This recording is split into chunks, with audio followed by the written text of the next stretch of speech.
Thank you so much for that generous introduction, Rev Diane, and thank you all for being here today. Thank you for welcoming me. This is a really exciting day to be in Seattle with the World Cup and Pride, and it's just so wonderful to be here. Thank you so much. And through this service this morning, I think we've actually already covered all the topics in my talk, so if we just want to go get coffee, we're good. But really, we heard about connection. We are family. We listened to the sound of the source of creation with Om Namah Shivaya. We heard about love. And love is what actually is the creative impulse to everything. So, I guess really the only thing left for me to talk about today is how do we put this all together and actually live into it? Okay? So I'll start by telling you a little bit about what's happening in my life right now and how I see the creative process unfolding in my family. So my youngest child graduated from college a few weeks ago. Parental sigh of relief. Although I really had no doubts of his academic ability or his commitment to this goal, he is truly an extraordinary human, raised in unity. And he will serve others very well in a few years as a clinical psychotherapist. A very compassionate person. But this milestone in our family life has had my husband and I really reflecting on, some events that have really stood out throughout his life so far. And there's a question that he asked when he was about 8 years old. He and his dad were kind of cuddled up on the couch, as they often did, watching these short science videos, because he's really fascinated by science all his life. And this question was probably motivated not only by his interest in science, but probably a Marvel movie that was out at the time as well. Because he said, "Dad, do you think that humans will ever be immortal?" And so you heard my husband's a physician, so he has a lot of this science going on. And so his response was, I think it's possible. With the growing technology of DNA manipulation and the fact that we can clone organs, I can imagine that aging could be delayed indefinitely. And so this child thought for a few moments. And then he very softly said,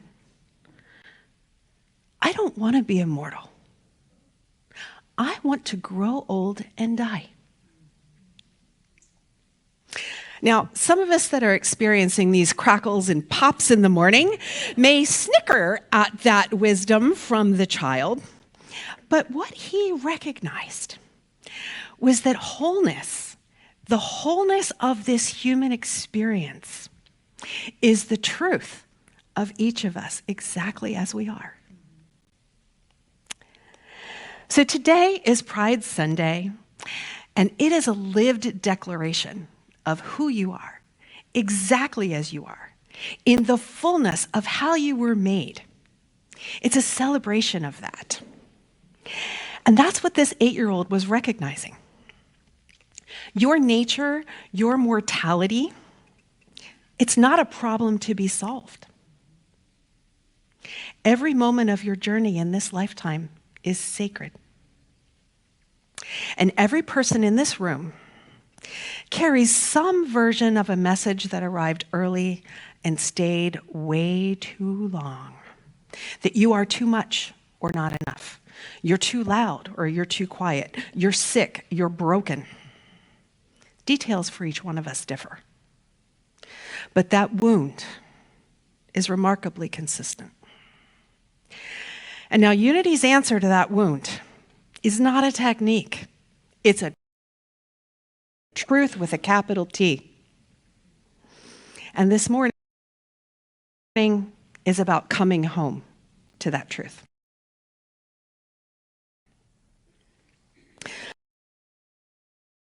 So I'm going to take you back to an afternoon in my life now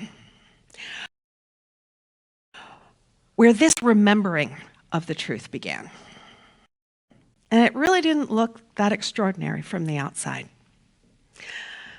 I had moved yet again.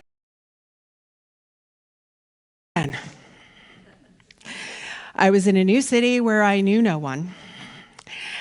And I was a consultant that I traveled all over the place. I had lots of money, but a relationship had just fallen apart.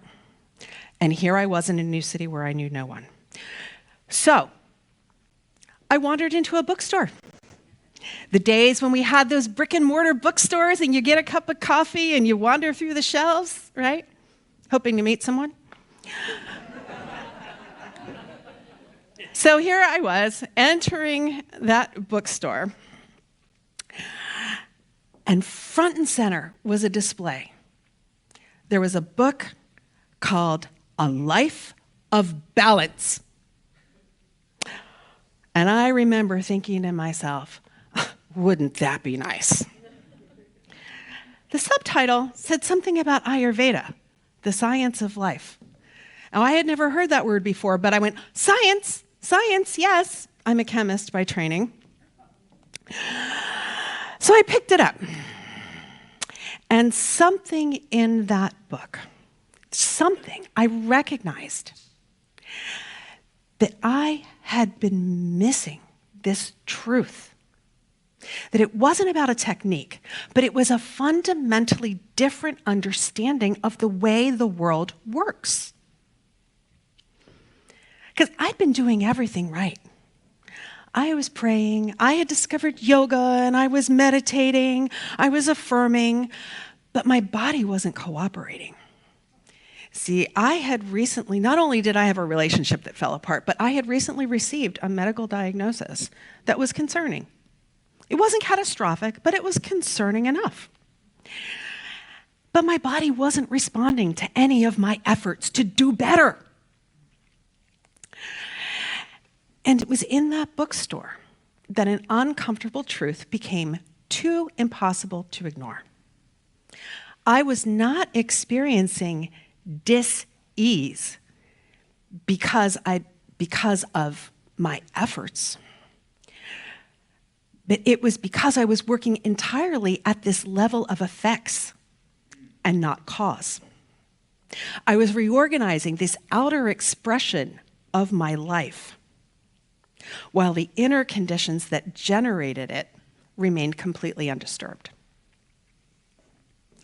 So I was, as Plato might have said, adjusting the shadows in the cave and leaving the source of the shadows untouched.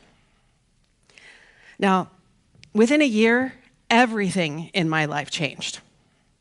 Not because I had found the right technique, but because through this study of Ayurveda, I began to understand my own constitution, my divine nature, my unique vibration, and began to live in harmony with it rather than opposition to it.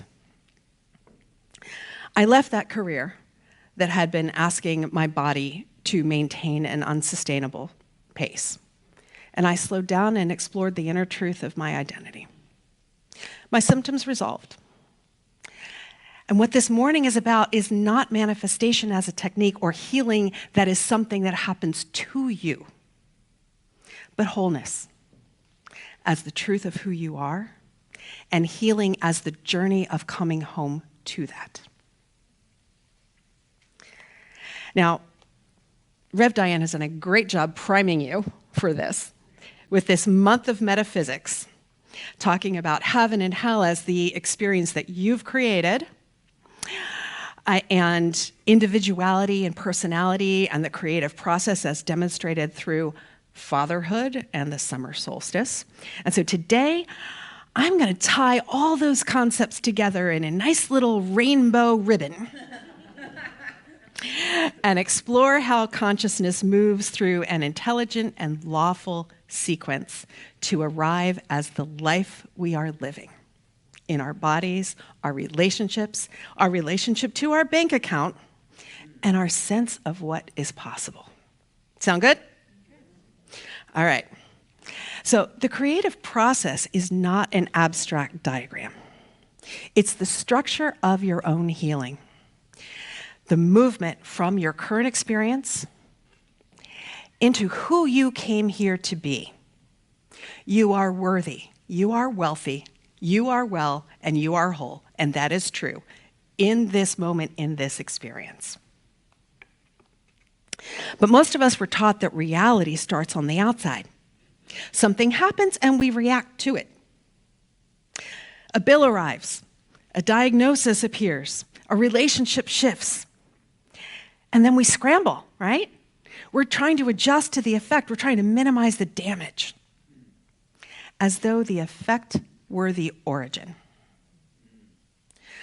But Plato described this vividly, and that description has endured, the allegory of the cave, has endured for 25 centuries.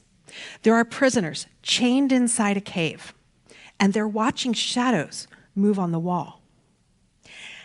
The prisoners study the shadows, because the shadows can be measured. The shadows are their experience.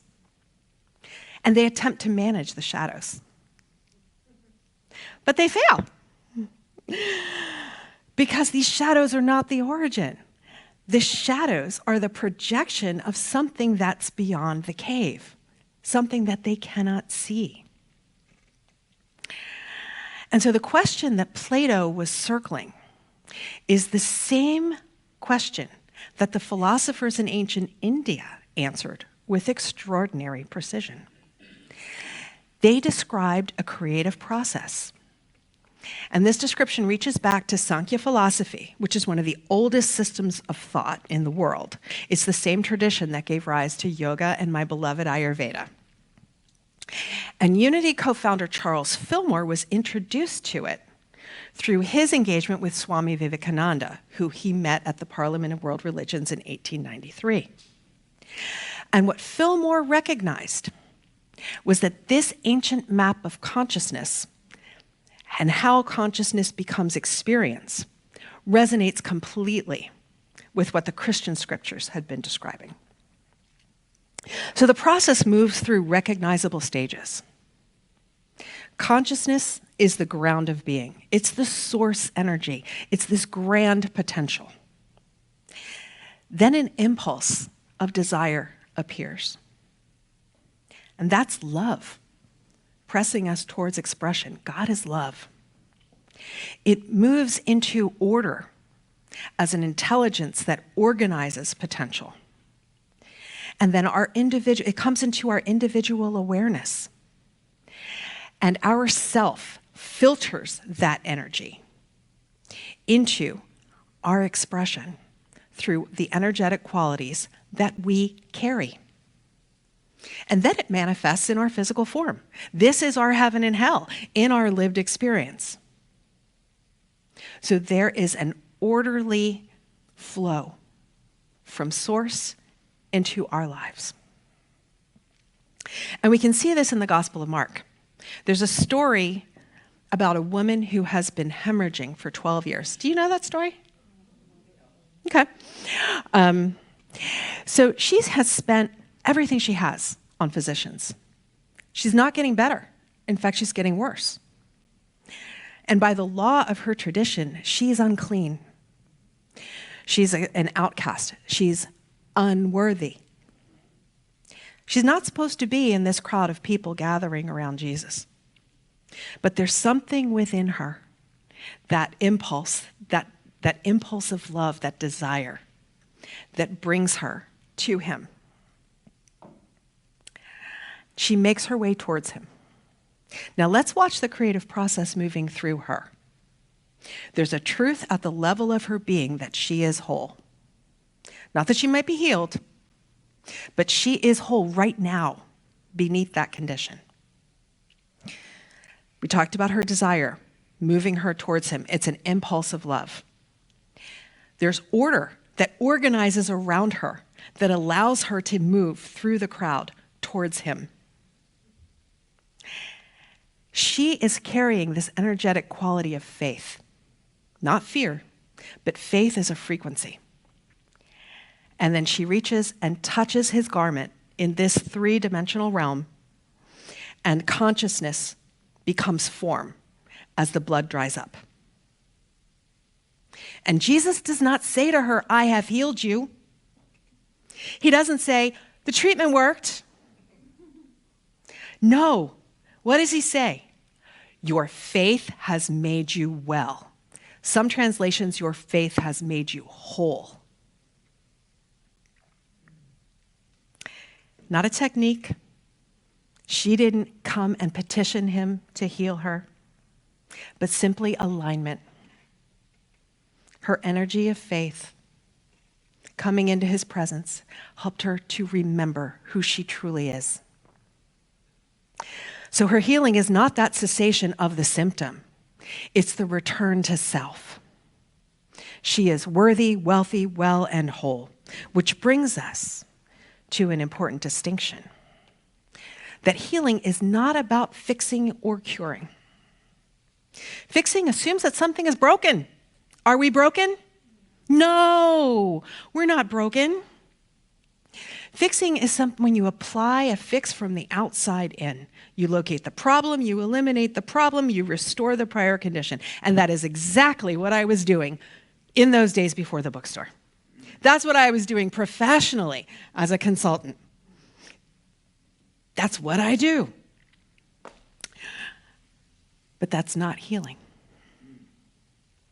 That's fixing.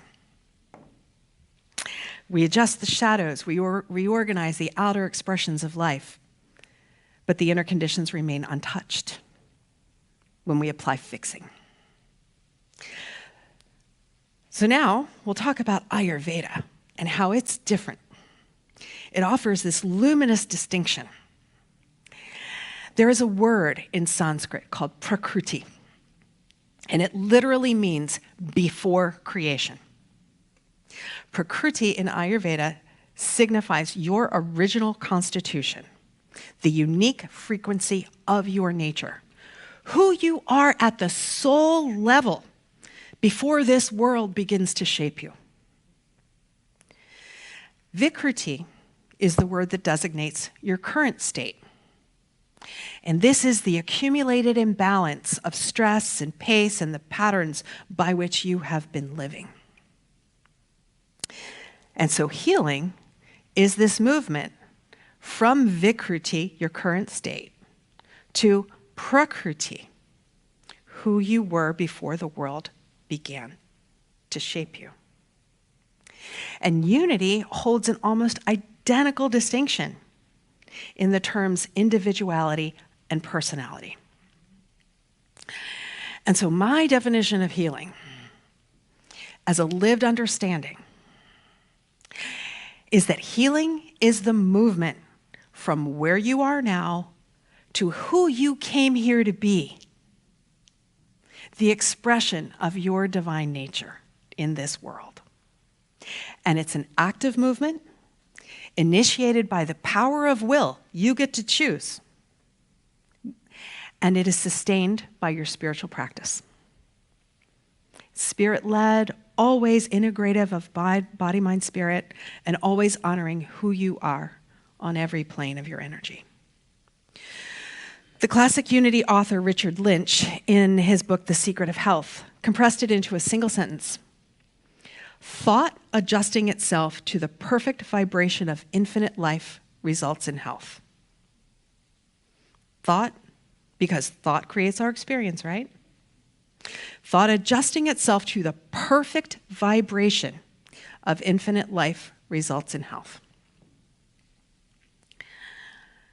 So when you experience some dis-ease, some symptoms, your body is not punishing you. Your bank account is not judging you. Your relationships are not conspiring against you. They are manifestation fields where the creative process becomes visible, where what has been present in consciousness becomes form, filtered through your thoughts and your energetic qualities. So Myrtle Fillmore, the co-founder of Unity, one of the great practical mystics of her time, healed herself of what her physicians considered terminal tuberculosis. What did she do? You probably know this story. She affirmed to her cells, you are children of God. and her body responded. And modern neuroscience confirms what the mystics have always known. The body's not this three-dimensional machine running independently of consciousness. It's the expression of a field of intelligence that continuously responds to the quality of awareness it is living within. Symptoms aren't failures. They are invitations.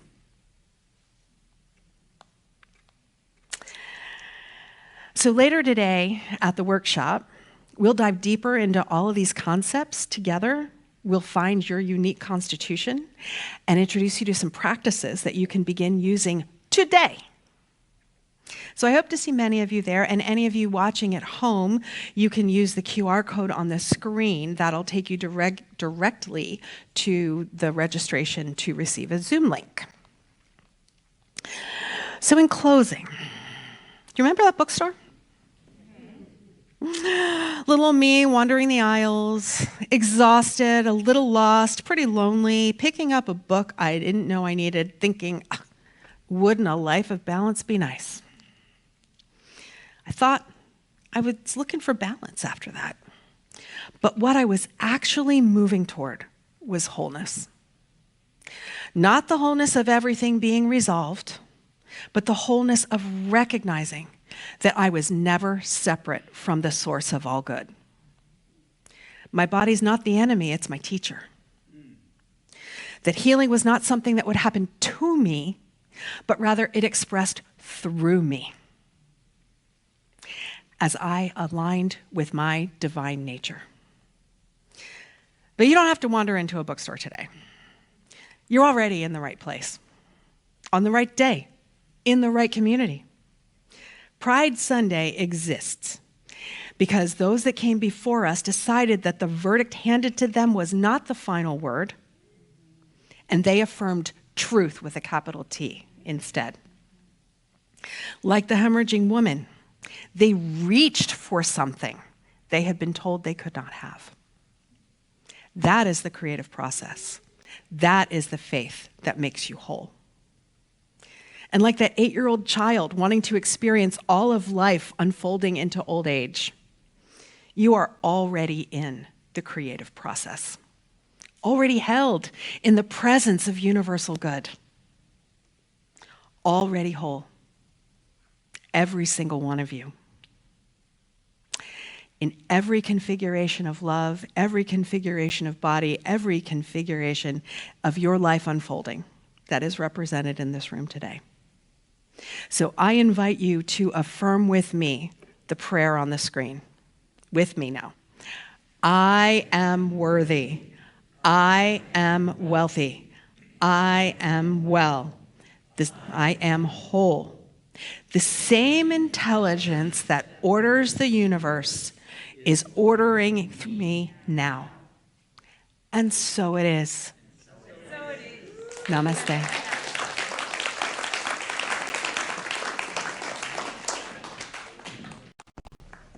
Thank you, Reverend Pam.